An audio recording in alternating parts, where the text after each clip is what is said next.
Hello everybody, welcome back to Season 2 here on Fixing Juventus. After disappointment last time out at the end of the season, we're hoping that a bit of an overhaul over the summer of the squad and a reasonable start to the season can set us up well to try and achieve at least one, if not two of our objectives here in our second season with Fixing Juventus. Let's have a look and see what's been going on.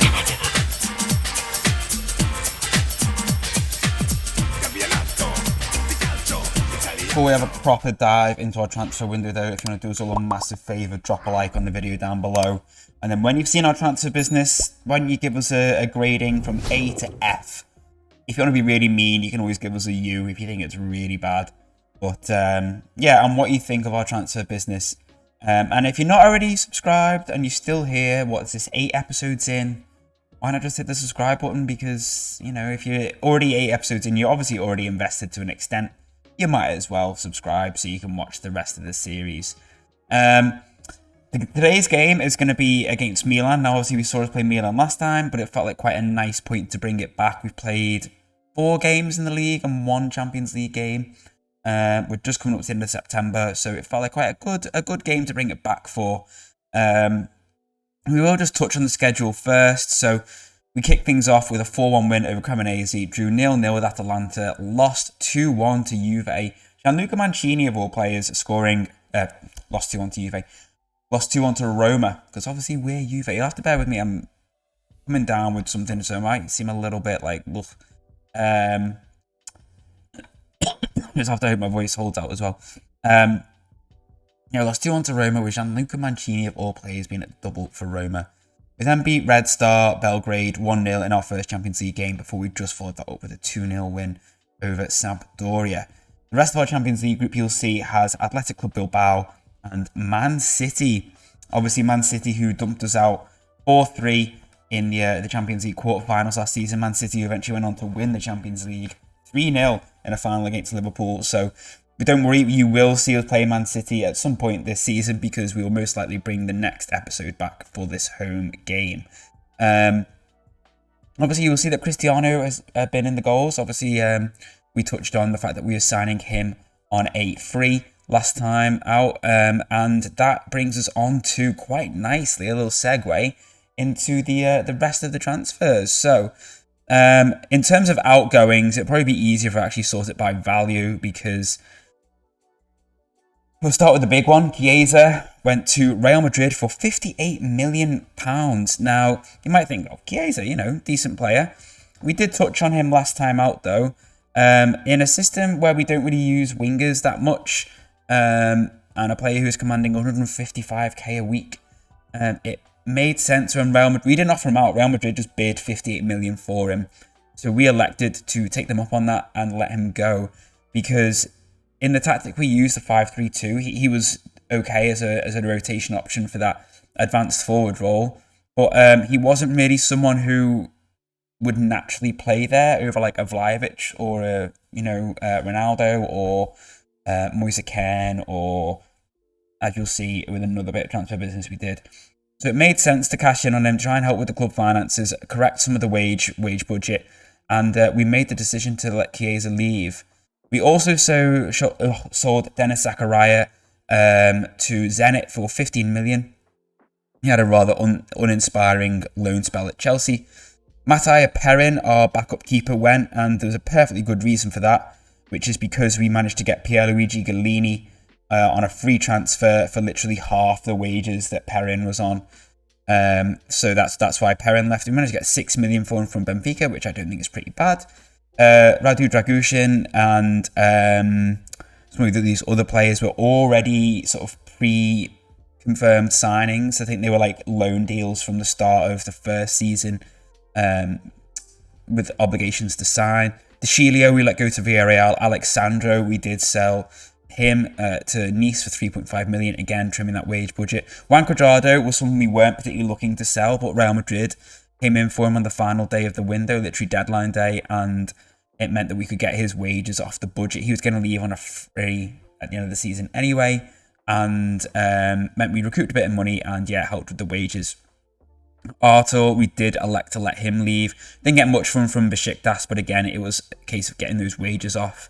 This is where we get into a little bit of the realms of, oh, well, these were just sort of low-level players who didn't really have a future for us. One thing I will say is, at the end of a season, when you continue, you have the little, 12th of January or, 13th of June, 16th of June, whatever, coming up at the top of the calendar. It said at the 30th of June, Juventus, 71 loan players returning, and I was thinking, oh my days, 71 loan players, we need to correct that. So in the end, we had no less than 50 players leave the club in the summer in various guises. Some were on loan, most of them were loan dealings that we chose to do. So Koenig de Winter, Kenan Yildiz, Caio Jorge, and Fabio Moretti and Comenencia were all players that we farmed out deliberately to our feeder, our affiliates, Cagliari and Sassuolo respectively. Moretti is a young player who I really have decent ambitions for, so it made sense actually in a season where he might be short on game time reliably. We sent him to Sassuolo on loan, where he's playing pretty much week in, week out, and he's playing in the same division as us. Some of these other players, so Machoy Giallo, we have signed him from Pacos Ferreira, and he has stayed on loan there for the rest of the season. Arda Güler, some of you may have already seen. He is a bit of a physical weakling, but technically is incredible. But I have seen that in sort of about 2-3 years' time, we can kind of reasonably assume that his physicals will reach a level where he can survive in the Serie A. Nicolo Trasoldi is an Italian striker we have signed from Hanover, but again, he has stayed there on loan for the season. Italian striker, young, fits the profile that the fans and the club want us to sign, so it made sense. Juan Ignacio Nardoni is someone we actually signed last summer. He has stayed on loan at Union de Santa Fe. And the rest, some of these are loans with obligations to buy from the opposition team, so we don't need to worry about them. In terms of incomings, this is where it becomes a bit more exciting. And again, I'll sort it by fees because that's the way we can kind of really properly assess it. So Brighton got relegated, so we managed to get the usually valued 68 million Moises Caicedo in for 37.5 mil. Someone who is most likely going to be the future of that sort of box-to-box role or ball-winning midfield role alongside Locatelli. Gonzalo Ramos is our new pressing forward to partner Vlahovic. He got injured not long after he came, though, Ramos, so we've not really had the chance to see the best of him yet. Mama Locatelli and Moise Kean were players who were already joining. We had no say in that. But you know what? After Locatelli, we're going to take, and Moise Kean, after his really sort of productive season, where he got something like 16 goals in all comps or something, I was quite happy to keep him. Brandon Soppy is part of the reason why we let Alexandro go. Excuse me. He's, he can play either side in that wing-back role. So, he's young. We're more than happy to have him basically to rotate in and around with Luca Pellegrini and Filip Kostic in that left wing-back role. But he can also play on the right over Sailor-Makers if needed. Luca Gorna-Duarte is someone we signed from Salzburg, but he has stayed there on loan for the season. And Trasoldi, Güler, Nardoni and Giallo we have touched on. Galini we have touched on. If anyone has spoken to me before, I am a sucker for Zlatan. I just love him. He's probably one of my favourite players of all time after Zidane. He's got incredible ability, but it's his attitude for me, which I just love. And some people might think he's a bit abrasive and he's a bit cocky, but I just think he's great. Physically, he's pretty terrible in terms of his athleticism. But as someone who can mentor our youngsters, he's literally signed on for a season. He was happy to be an impact sub. That was his demands. He just wanted to be an impact sub, 43k a week. I was like, just come in. I've sent him on his coaching courses, and he is someone who can literally come on late on in a game, just to be a big physical presence up front, to hold up the ball, knock it down for someone who can hopefully do something more with it.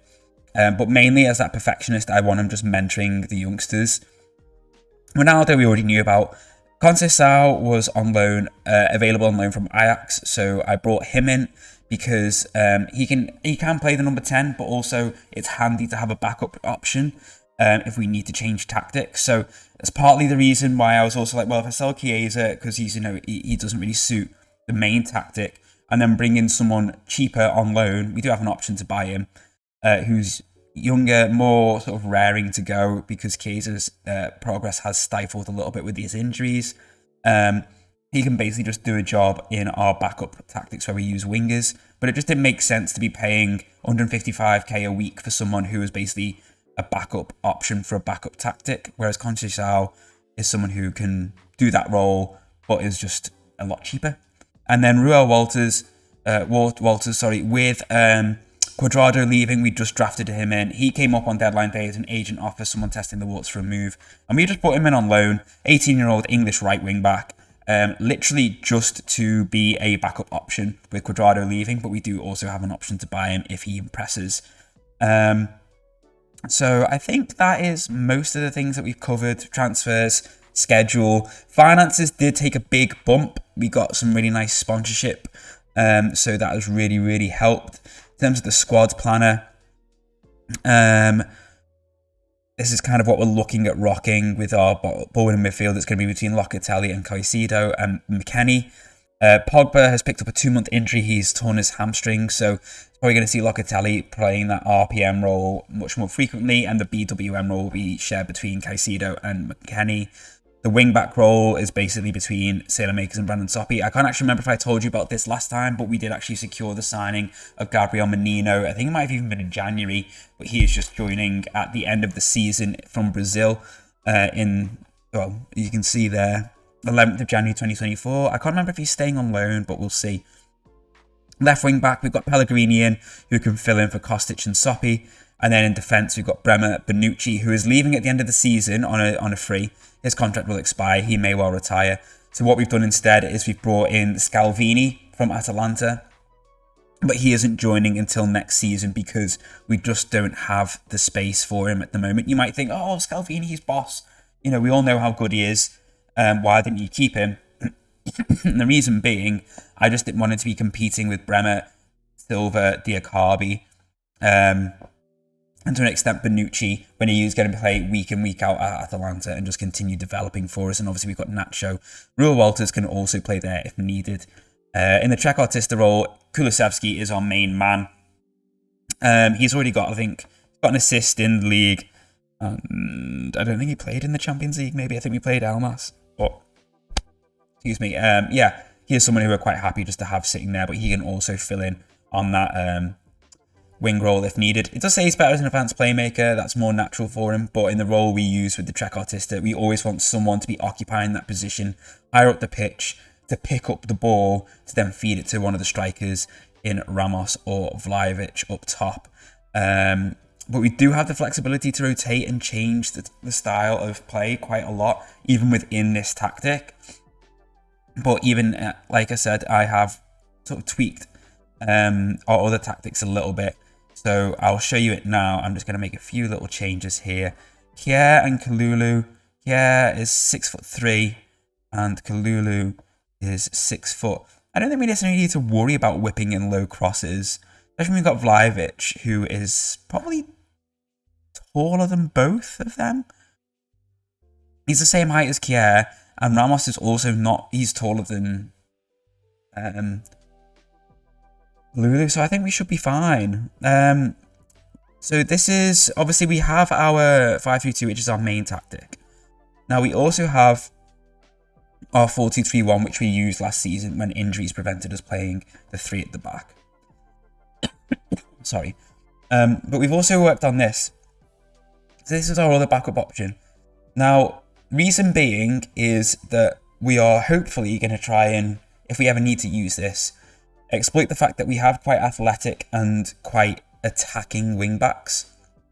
Now it might seem stupid, well, you've got good wingers, so why are you going to rely on your wing backs? Well, sometimes it's fun to try different things and try different systems and see if you can exploit different positions and styles to maximize your results. So the way it will work is we'll have it very wide, basically, so the wingers should literally be having chalk on their boots at all times. They should literally be right on the touchline.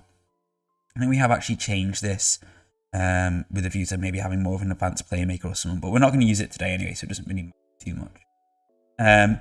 With the wing backs then literally bombing, hopefully hopefully this is how it's supposed to work on paper. Bombing through the middle here to then pick up the ball from one of the wingers and then feed it into the deep line forward on support. It's hopefully going to bring them into play before he then spins into attack.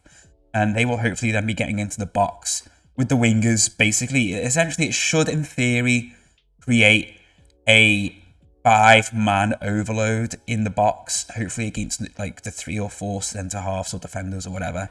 Meanwhile, we have our midfielders sitting outside the box, hopefully, with the anchor and the 2 centre halves basically acting as a bit of a screen at the back to hopefully prevent any sort of significant counters. That is the theory. And it'll be interesting once there's a bit more familiarity with the formation, because obviously at the moment everyone's so familiar with this 5-3-2 that once a bit of familiarity builds up with that, we will hopefully give it a bit of a whirl in certain instances.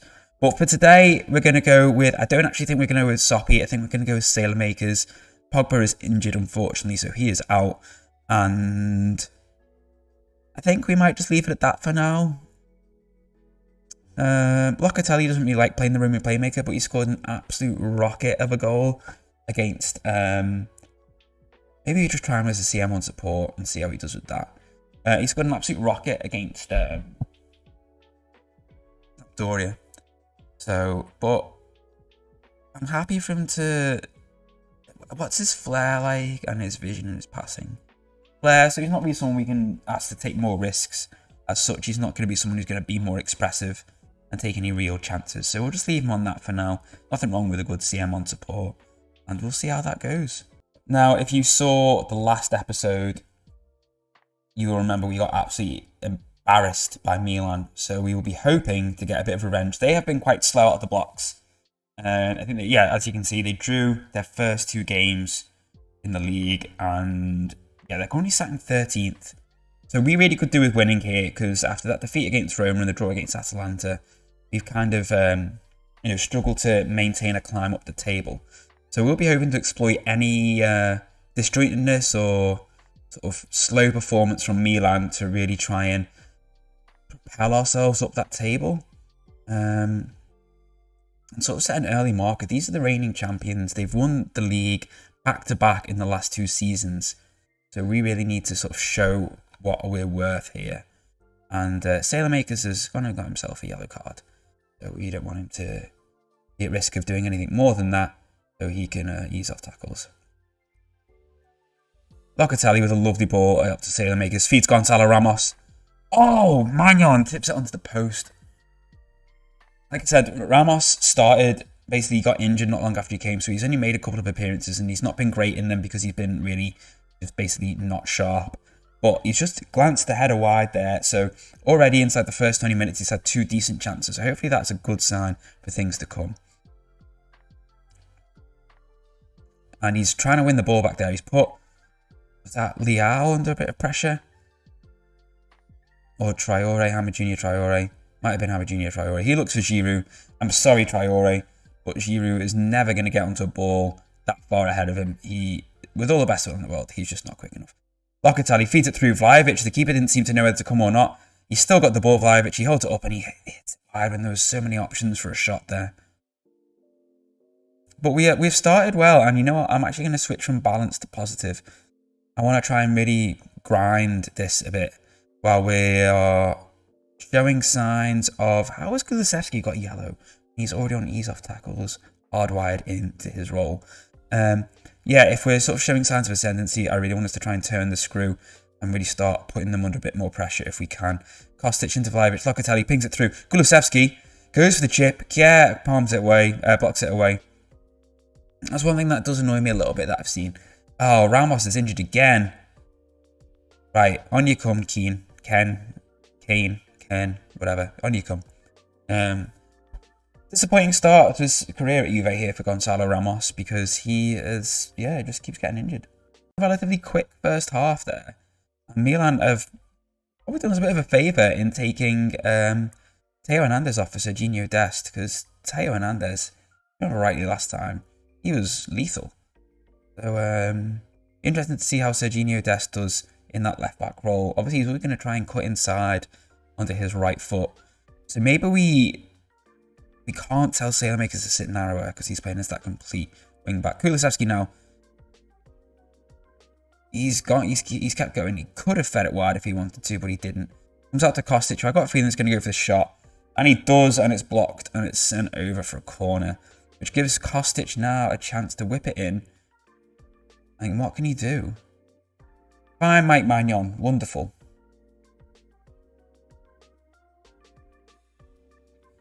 Well, Sailmaker's a little bit tired, and he's also on a yellow. So I think we bring in Brandon Soppy. We're not going to play him as a complete... I think we're going to play him as just a standard wing back. And anyone else? Kulusevski, I think we might have to take him off. And we'll bring on Elmas. And anyone else struggling? Locatelli. So maybe we bring on Caicedo. No, let's leave it at that for now. Let's leave Locatelli on. We will have one more substitution break that we can make. And that will probably see Caicedo come on for Locatelli and potentially one other change. I don't know who yet. McKennie with a good tackle there. McKennie, actually, to be fair to him, has started the season so well.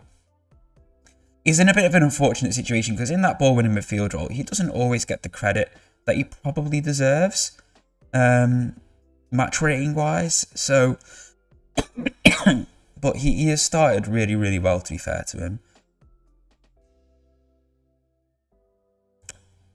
I'm going to do it. I'm going to bring on Ronaldo for Vlahovic.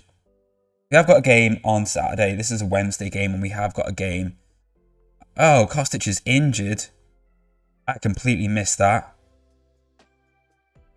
Yeah, we got a game against... I'm blanking here because I'm trying to think what to do. Torino. So we need to try and keep some players fresh, but we're limited now because Vlahovic is going to stay on and Ronaldo is going to stay off on the bench. Well, we've been the better team, only just. I think we try and turn it on a little bit more. Go a little bit more direct. And maybe just worry about playing it forward quite so quickly. Going into sort of 10, 12 minutes here and a bit of a... damp squib, I think is the phrase. Doesn't really make any sense. I don't even know what a squib is. I remember an IT crowd, they always used to think it was a damp squid, which I guess makes more sense, but then again, squids are always damp anyway. I mean, they're wet, but, you know, to them they probably feel dry. But maybe they don't even know what dry means. I don't know.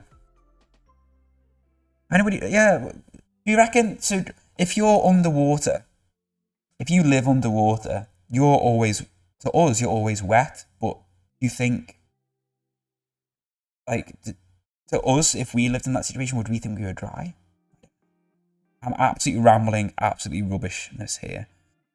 Maybe I'm getting a bit of a fever. I'm pretty certain I'm going to get a chest infection at some point. Like, this is exactly how it feels. So, maybe this is why I'm just absolutely rabbiting rubbish. I mean, a 0-0 at home to Milan is not to be sniffed at. It was a bit of an uninspiring game, so we'll go and play the Torino game as well. Just read this injury, everyone. Filip Kostic has got a hip injury. He's out for 3 months, potentially 6, but 3 months. He did it by kicking a ball. Now, correct me if I'm wrong, but in football, all you can do, unless you're a keeper, like, you spend 80% of your time kicking the ball.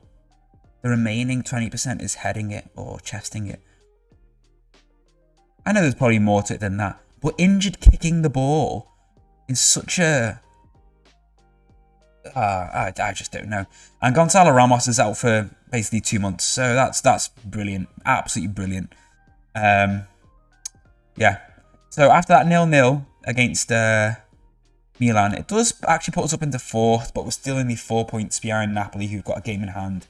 It's not ideal, but hopefully the result against Torino will be better. So a few changes, some injury enforced, some not. Locatelli. Why did I take Locatelli out? I don't know. I don't know what my reasoning for that was, actually. Sailormakers is in because obviously Kostic is injured, so Soppy has gone to left back.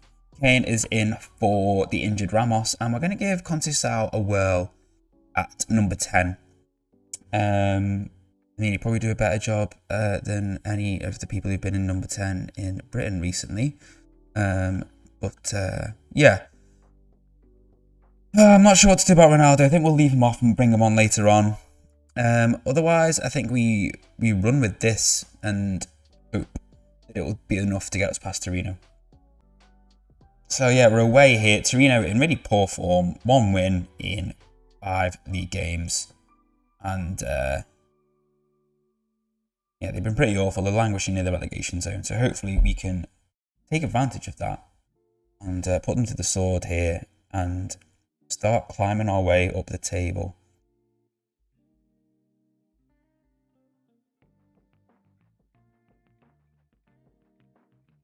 Start building a little bit of form as well, really, more than anything.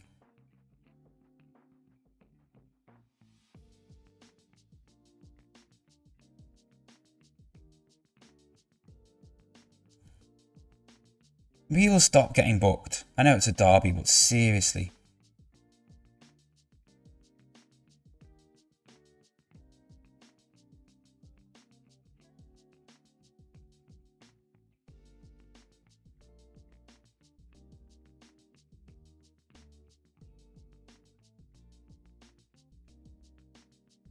Thank you, McKennie. No, come on. McKennie's out there winning the ball. Meanwhile, Samuel Ricci is literally running in where McKennie should be. And loses the ball. It scores. See, Sailormaker should be doing that. And McKennie should have been there to stop Ricci from getting the shot away. That's really annoyed me.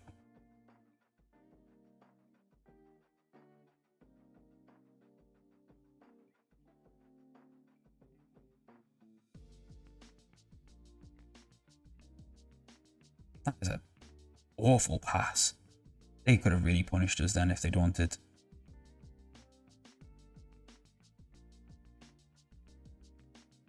Oh, lovely. On to Shao. Shot's deflected over.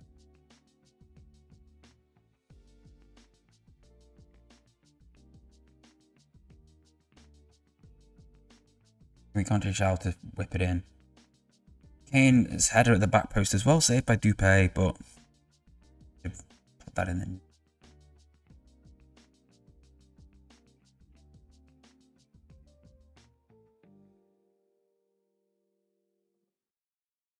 Get that away, thank you.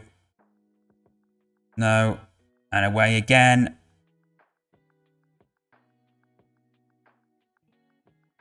Yeah.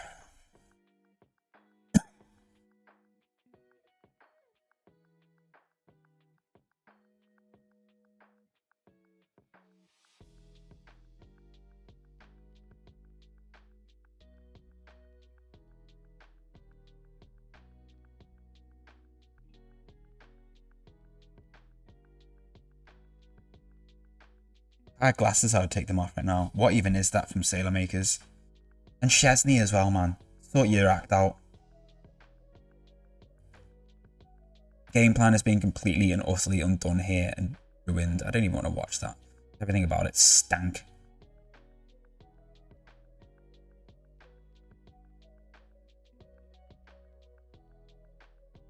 Oh, you've got to be absolutely kidding me.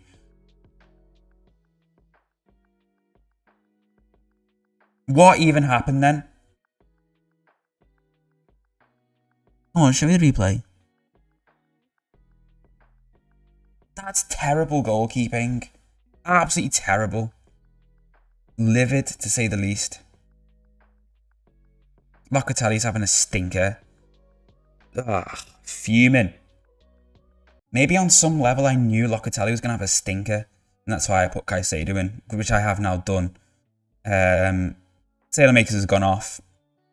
Pellegrini's come on to the left, Soppy's gone to the right. And Ronaldo's come on for Ken in the hope that he can deliver some a bit more like desire up top.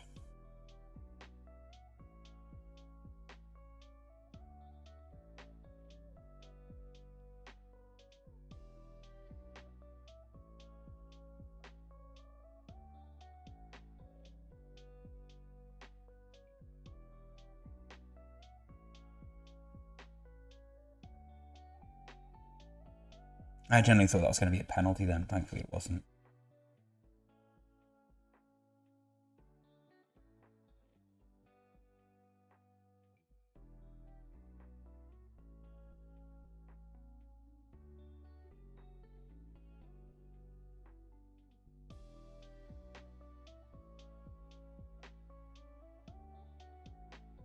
Great ball. Come on, Vlahovic. Come on. Come on, come on, come on, come on. What?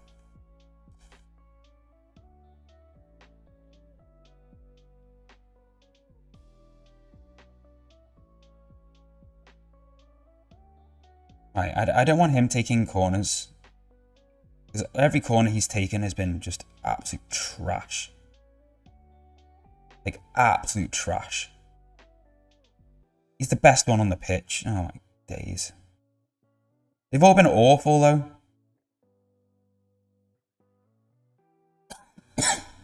Ronaldo flicks it on. Vlahovic is here. Feeds it to Ronaldo. The blocking on this game is so frustrating because I feel like defenders just seem to get in the way all the time somehow. And I have no idea how they block so well. Well, was that like a throw-in that had been put out and we were giving it back? Because if so, fine. But if not, what are you doing?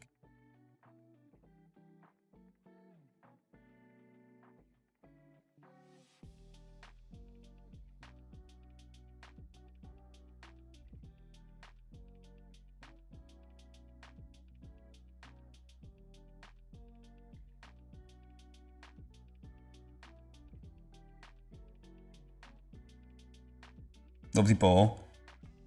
Awful shot. Oh my word.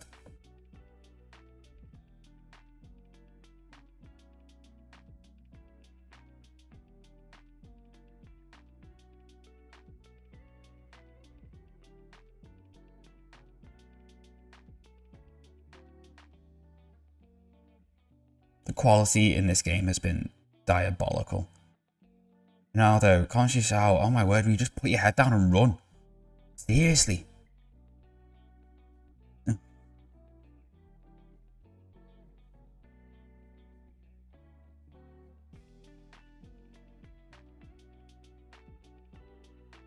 What are you doing, Brett? I don't like him at all. I really don't like him. I actually tested the waters to see if I could sell him, but he was like, oh no, I don't want to go. I've just moved here, so yeah, I just don't like him. I think I'll just play Nacho for him. He's just garbage, Bremer. Awful. Feel free to, you know, not give him all the time in the world to play a pass. Thank you, Ronaldo. Conceição, what are you doing? Getting fouled by Ricci when you literally had the opportunity to play a pass any time that you wanted. Why is everything this team trying to do trash? Absolute trash.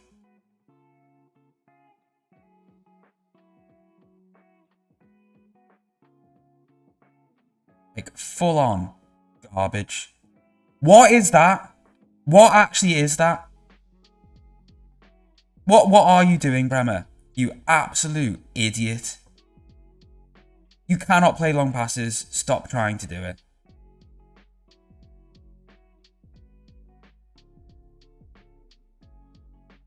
Or if you really must, actually, go the other way and just smash it as far as possible.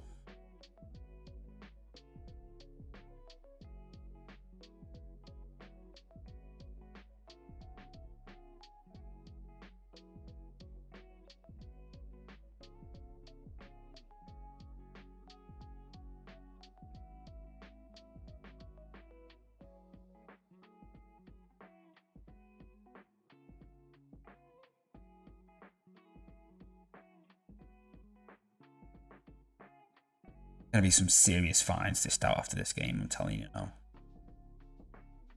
Well, that was blooming lucky.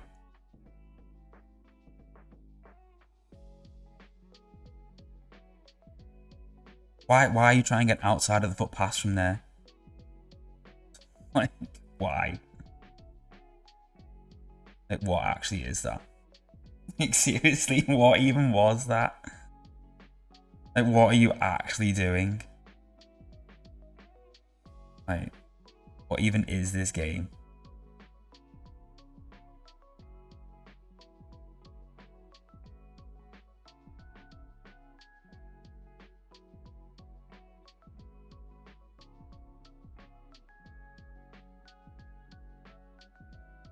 And that is it. That is just it for this game, honestly. I think I'd just rather go back to rambling about whether, if we were in a squid's position, whether that would feel dry to us or not, whether how we perceive drying out. If we were in a squid's body, knowing what we know about what dry or wet feels like, you know, like how when you're underwater, your hair feels dry. Would we therefore feel like we were dry, even though we knew we were underwater?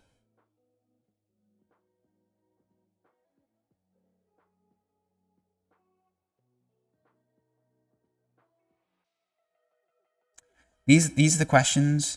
These are the questions that you ask when it's like 1, 2 a.m. in the morning. You come back from the pub or a night out, and you just sat around in the living room with your mates before you go to bed. This is like what you do when you're at uni, having some water, trying to rehydrate before you go to bed, and you start chatting absolute garbage.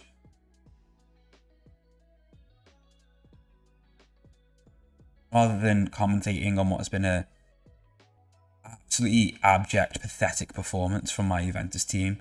After just playing really, really well against Milan, go to Torino, who have been weak at the start of the season, and just play terrible. Absolutely terrible. Like, why is Chesney trying to like even die for that? Is going well wide.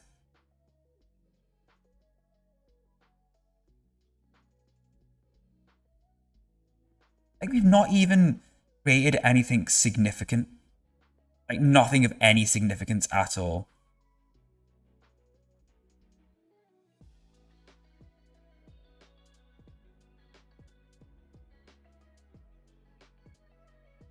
Like, what is that? Honestly.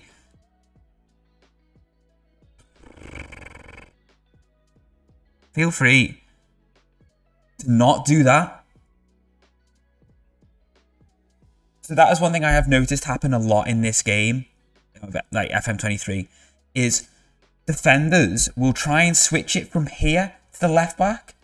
All the time. All the time. It's never left to right. But they always try and do that. And I don't know why, and I hate it. Absolutely hate it. Maybe it's because I've got distribute to fullbacks on, so I'm going to take that off. Not that it matters now, but I'm going to try it without and see if that makes a difference.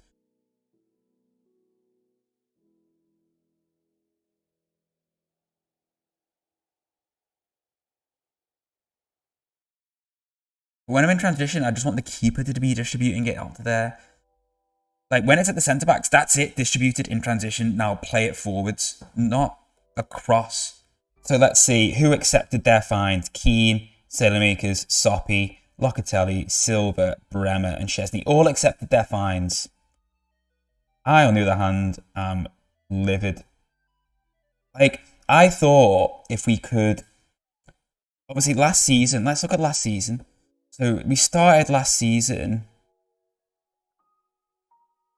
with loss, win, draw, win, loss, win. From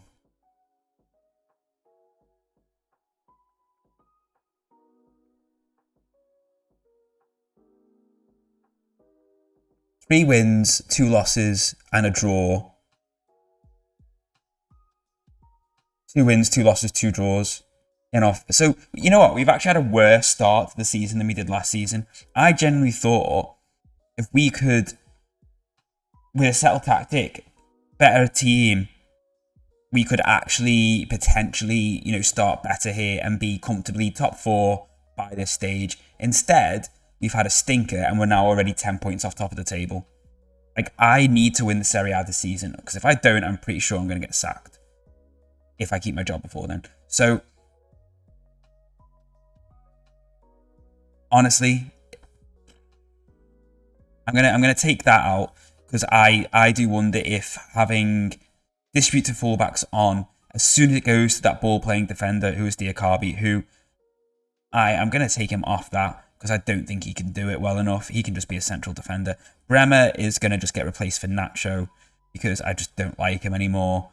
And he has got to do a lot of work to regain my trust. And I think we just go with that. Ask them not to do anything. Take fewer risks.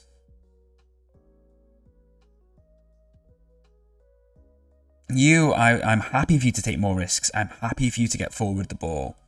You can actually at least dribble reasonably well. Not amazing, but reasonably well. You're going to have to come out of the team. Might as well do all these now. Save me having to do them every single flipping match week. Actually, the only reason Revea can't play is because he's not registered for the Champions League. Conceição, you're also not registered, but you can drop in because I want you anyway. And Luca Pellegrini, you can play there with a Sailor Makers. And I think I might just make this just a regular wing back. Scrap the complete wing back. I think we're just going to go with that. We've got the Champions League next against Bilbao. I'll play that off camera and I'll bring it back for the home game against Man City. Hopefully we'll have recovered by then and you'll find us sitting nicely in the top 4. We're only 3 points off, but blimey, after watching that game against Torino, terrible. And it also does reaffirm my opinion. I need a new keeper. His attributes are decent, and it was somewhere that I didn't want to have to dive in to try and get a replacement when I needed to improve other areas of the squad more pressingly. But we really need to get a new keeper. We've got to get a new keeper. Seriously got to get a new keeper. Because Szczesny is just... They want to get Dennis Simon, but he is on loan at Werder Bremen. I don't think they've got an obligation to buy him. I think he's just there because Stuttgart are in the Bundesliga. So he's going to be playing regularly there. But he is someone who, even if I bought him now, he's not going to be ready to challenge to be a Champions League hopefully winning goalkeeper for us. But I don't think these recruitment focuses work. I don't think they work at all. Whether it's something wrong with the game, there's a bug which they've not worked out yet. But honestly, like, I create them myself and I get nothing. I seem to get nothing back. Whereas as soon as my this literally just like, it's basically creating a scout assignment. Literally just creating a scout assignment, and it used to work an absolute treat on FM23 and everything before that. These recruitment focuses don't seem to work. Like, all of these players here, decent ratings are from my scouts, just like not me setting up these recruitment focuses. But look at my recruitment focuses. So I've just set up that one. These are all done by them. I think I might have set this one up. It's supposed to be in Italy. They found me a defender from Sao Paulo. What's that about? If I go back onto recruitment focuses and we go on to completed. So I did this one, I think. Did I do this one? Maybe. And I think I basically had to edit it for anywhere because apparently they could find no one in Europe. But then they all of a sudden found Alba, who plays in Spain. That's in Europe. This one, again, I think it was basically this one as well. And this one. They didn't find anyone. Apparently, in November, they could find no one between the age of 15 and 19 who could play anywhere with a current ability of 1.5 star. Anywhere in the world... Anywhere in the world, they could find no one of the age of 15 to 19 with 1.5 star current ability and a minimum 4-star potential.